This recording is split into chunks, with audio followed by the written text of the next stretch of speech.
afternoon mga master. Gagawin nating tuyo yung ibang huli natin. Para at least iba-iba naman tayo. Mga tutuyuin natin yung mga lapu-lapo na nahuli natin. Lilinis ko lang muna. Para at least pe-preserve natin. Lalagyan natin ng suka. Titimplahan natin mamaya. Kakaliskilsan ko lang yung mga natirang lapu-lapo na nahuli natin. Yun mga master.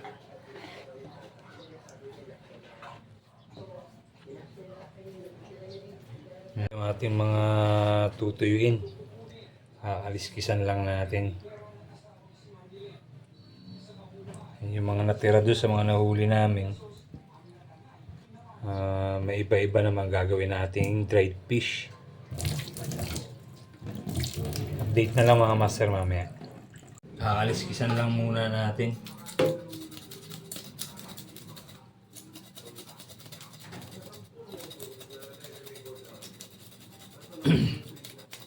Ginahumay na sa prito kaya naisipan kong gagawin nating tuyo.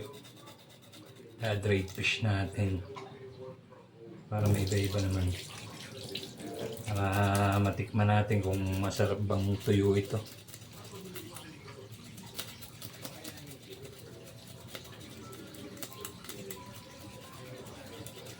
Update na lang mamaya mga master. Mga master, nalinis na natin. Linis na natin yung mga gagawin nating tuyo ngayon. Babaakin naman natin. Linis na natin mga isda.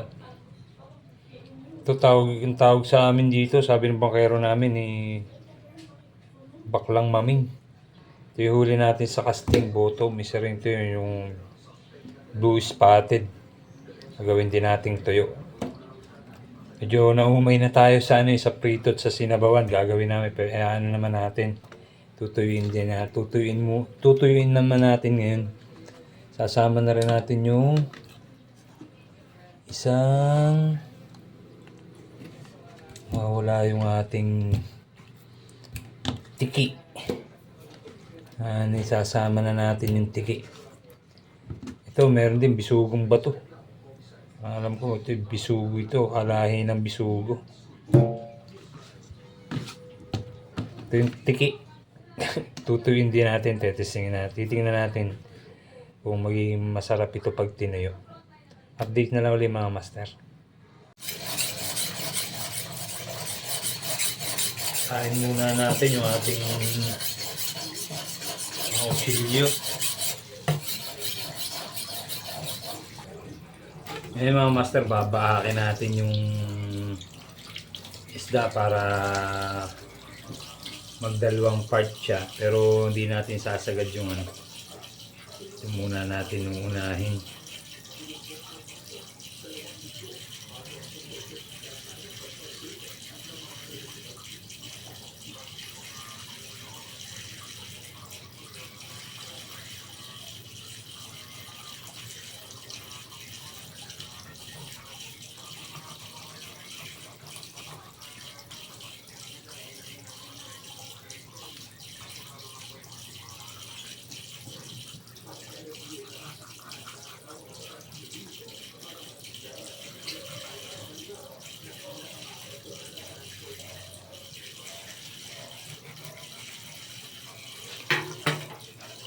Gamitan natin itong maliit.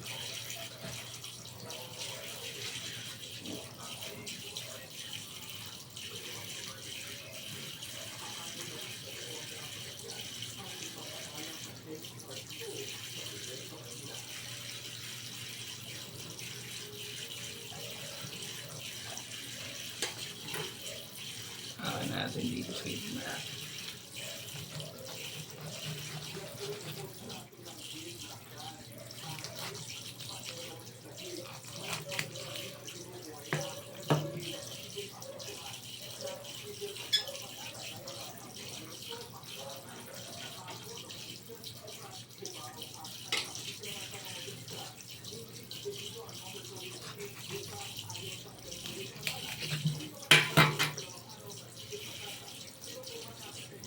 Alisin natin yung mga tira-tirang dugo. Tanggalin natin.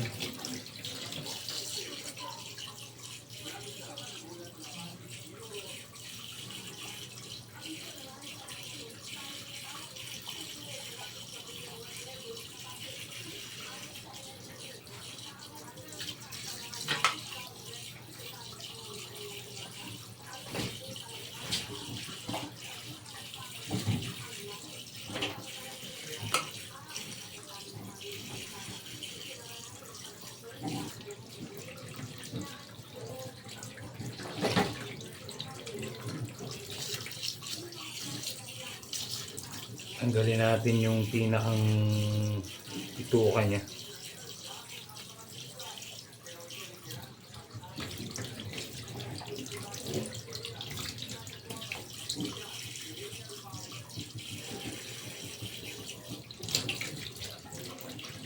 Ito yung tsura niya mga master.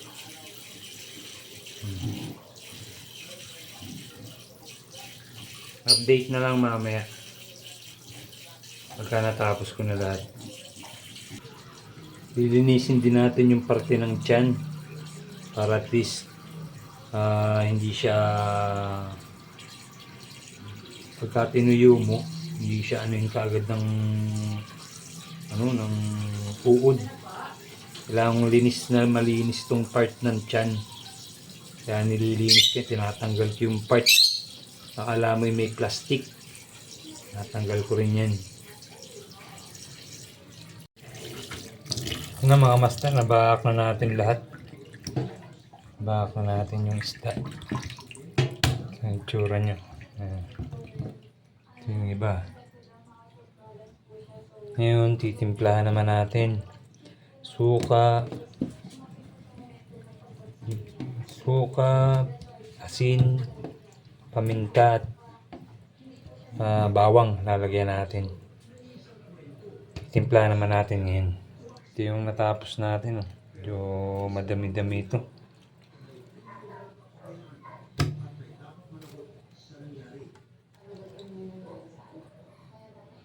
Timplahan na natin mga master. Ito mga master, mayroon natin timpla. Timplahan natin. Lagay natin dito.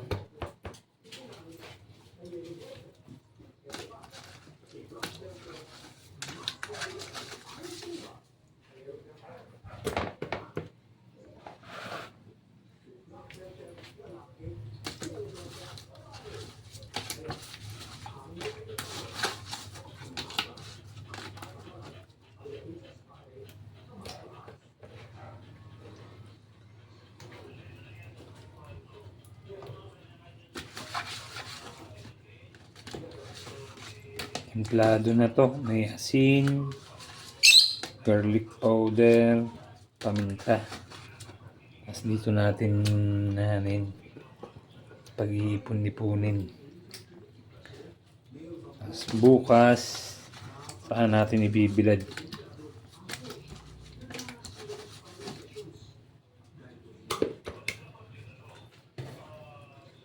Sana magandang init bukas, pero tingin ko naman magandang init bukas.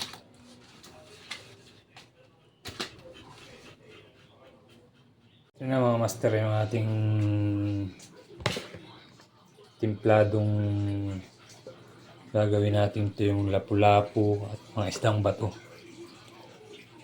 Ibababad lang natin to, mamarinate natin sa suka, paminta, garlic powder. Mamarinate lang natin dyan hanggang sa magdamag. Then bukas bibilad naman natin. Morning mga master, bibilad na natin yung yung ating binabad na gagawin to yung isda. So,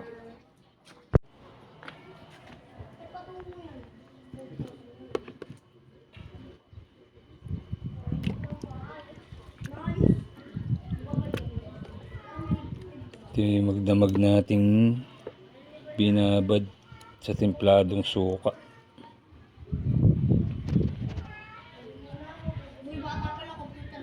Ito na sila. Mamayang hapon ay aanin na natin. Titingnan natin yung update na lang ulit mga master mamaya. Afternoon mga master, titingnan natin yung binanilad nating isda kung ano na nangyari. Update ngayon. Medyo ang init, sobrang santing ang init. Ito na yung ating tinuyo.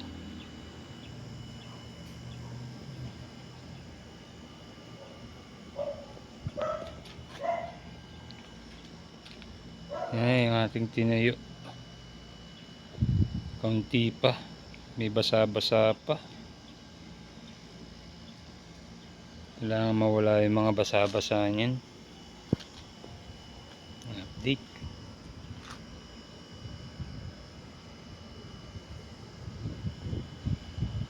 Update na lang paghahanguin na natin.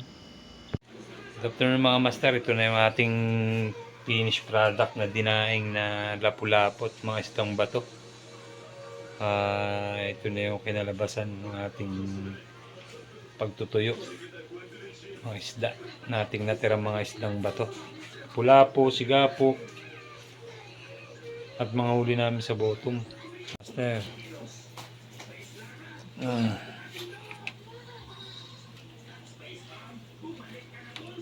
Ito yung tiki. Dinaing din natin yung tiki.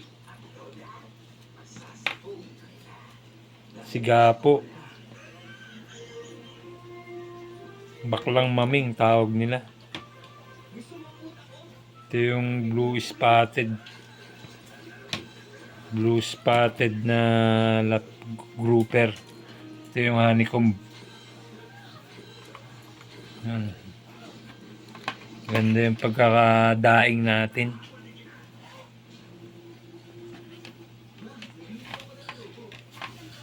Ito pa yung iba. Tapos ngayon, i-re-rep natin ito para mas ma-preserve sila. Tapos kukuha na lang tayo ng mga lutuin pag gusto natin magluto. Ito ang mga kanalabasan nila.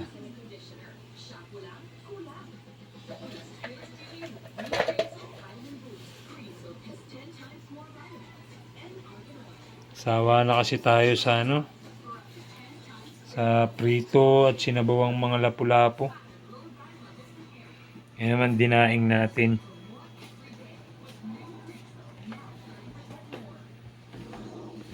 Ganito na lang mga master. Salamat.